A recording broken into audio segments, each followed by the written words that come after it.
Los países ricos podrían ayudar a los pobres a superar sus dificultades. A primera vista esta afirmación parece sensata, sin embargo la ayuda externa a países en desarrollo ha sido un tema muy polémico, porque a pesar de los numerosos programas no es claro si las transferencias de recursos podrían ayudar realmente a los pobres a salir de sus problemas. El altruismo y los sentimientos humanitarios han impulsado al resto del mundo a ayudar a estos países, especialmente a los africanos. En los años 50 la prioridad fue proporcionar recursos que financiaran la inversión. En otras palabras, para que un país creciera debía incrementar su tasa de ahorro. Pero como las familias de los países pobres apenas tenían ingresos para subsistir, era muy difícil ahorrar. Por eso, en teoría, la transferencia de recursos de capital a estos países permitiría tener tasas de ahorro suficientes para impulsar el crecimiento económico. La ayuda oficial neta para el desarrollo hacia países de ingresos bajos, según datos del Banco Mundial, ha crecido significativamente desde 1983, alcanzando en 2018 $55.000 millones. Sin embargo, el promedio de crecimiento económico per cápita de estos países de ingresos bajos ha sido solo de 0.7% promedio anual de 1983 a 2018. En la actualidad siguen teniendo altos niveles de pobreza y bajo índice de desarrollo humano. Por eso el pesimismo de los estudios sobre la efectividad de enviar ayudas a países pobres. Pero hay que tener en cuenta que la ayuda extranjera no siempre ha estado motivada por razones altruistas. Muchas veces, especialmente durante la Guerra Fría, estuvo influenciada por motivos políticos y comerciales. Recordemos que la rivalidad frente a la Unión Soviética llevó a que Estados Unidos utilizara la transferencia de recursos a otros países con el fin de alejarlos de la influencia del comunismo y frenar la propagación de los ideales soviéticos. Por otra parte, algunos países europeos también utilizaron la ayuda externa para fines comerciales y económicos en sus excolonias africanas. Como consecuencia, no es extraño que la mayoría de las investigaciones sobre la ayuda externa no hayan encontrado los resultados esperados. Y es que sin duda una parte de esas ayudas tiene un papel militar, político o de lucha contra el terrorismo, más no a favor del desarrollo de estos países.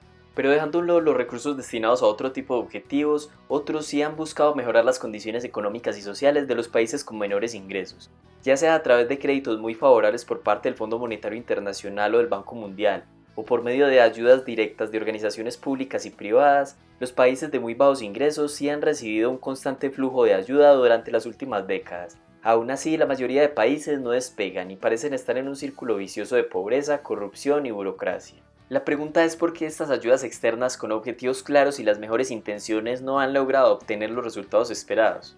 Estas podrían ser dos de las razones: por un lado la mala asignación por parte de los donantes y por otro la mala utilización de las ayudas por parte de los receptores. En primer lugar, los donantes que realmente están preocupados por los pobres siguen otorgando créditos muy favorables o ayudas directas sin importar el tipo de políticas o nivel de corrupción actual, porque ¿cómo abandonar a los más necesitados en medio de graves crisis? Y en el caso de que inicialmente no prestaran atención a estos países, terminan reaccionando por la presión de la opinión pública. Además, algunas entidades siguen siendo organizaciones burocráticas donde los funcionarios tienen que cumplir cuotas de préstamos. De igual forma, prefieren dar más créditos sin filtro alguno o hacer ajustes en los préstamos para evitar los escándalos que generan las cesaciones de pago por parte de los deudores. Al final, los funcionarios de las agencias o programas de ayuda externa siempre estarán a favor del incremento en el financiamiento, ya sea porque la situación del país está empeorando y se necesita aún más dinero, o porque está mejorando y se debe apoyar aún más. Por otro lado está la mala utilización de las ayudas por parte de los receptores, y es que los gobiernos que reciben los recursos no necesariamente comparten los mismos propósitos altruistas de los donantes. La mayoría son gobiernos corruptos que terminan afianzando su poder con esas ayudas, y los gobiernos bien intencionados se encuentran con entornos institucionales muy difíciles de modificar. Ahí hay un riesgo moral porque estos gobiernos corruptos, al recibir las ayudas, relajan la presión ciudadana y postergan las reformas necesarias para intentar cambiar el rumbo de sus países, generando así más oportunidades para la corrupción y una dependencia de la ayuda externa. Todos los gobiernos tienen prioridades y las de algunos pueden ser muy diferentes a las enfocadas en el desarrollo. Es difícil de controlar que una vez entregada la ayuda, el gobierno no asigne una parte a sus amigos, familiares, partidarios políticos o a perseguir objetivos militares. Incluso si no todo el dinero se pierde en corrupción, la parte que efectivamente está dirigida al desarrollo tiene que pasar la burocracia compuesta por oficinas públicas, ministros, contratistas y funcionarios. Un incentivo perverso generado por la ayuda externa es que los beneficiarios saben que los países con más problemas reciben más ayuda. Por eso en ocasiones se utilizan a los pobres para exigir dinero al extranjero. Bajo este panorama, pareciera imposible mejorar las condiciones de los países atrapados en la pobreza. Sin embargo, se han propuesto soluciones.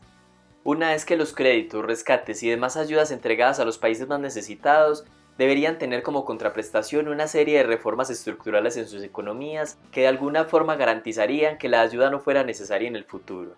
Y la otra es simplemente perdonar o condonar la deuda de estos países. Respecto a la primera alternativa, se pedían reformas como disciplina fiscal, reformas impositivas, apertura del comercio internacional y a la inversión extranjera directa y de regulaciones. Aún así, los resultados no fueron satisfactorios. En general, los países receptores no cumplían las reformas, no redujeron el déficit fiscal y no controlaron la inflación y la corrupción.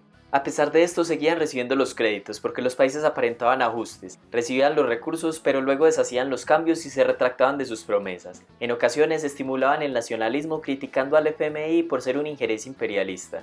Luego la economía caía en una situación igual o peor que al inicio y se culpaba al FMI o al Banco Mundial. Después le bajaban el tono a las críticas y recibían más ayuda a cambio de aparentes nuevos ajustes. Y este era el ciclo de críticas, reajustes y nuevos préstamos.